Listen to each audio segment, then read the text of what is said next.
حبيت أختم وياكم سنة 2024 بهذا الفيديو. راح نحشي ونزين هذه الكيكة بأبسط طريقة وأبسط مكونات.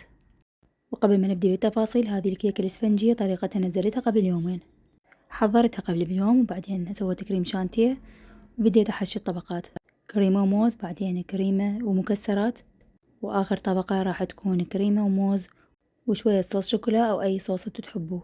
وطبعا ما تقيدون بالحشوات، تسوون أي حشوة انتو تحبوها. وراح أغلف الكيكة بالكريم شانتيه، غلفتها بطبقة خفيفة. هنا جبت أصابع مالحة وموعت نستلة عادية سادة، وبديت أسوي شكل شجرة الكريسماس. هذا الشكل صار ترند هالفترة، حبيت أجربه على كيكتي. وزعتها بهذا الشكل على جوانب الكيكة مثل ما تشوفون، وبديت أسوي الحافة بالكريم شانتيه، صبغته لون أخضر.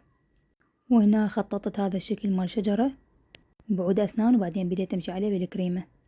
ومن كملت الشكل حتى شوية ننطي جمالية أكثر، حبيت أحط نقاط باللون الأحمر، وكتبنا رقم السنة الجديدة 2025.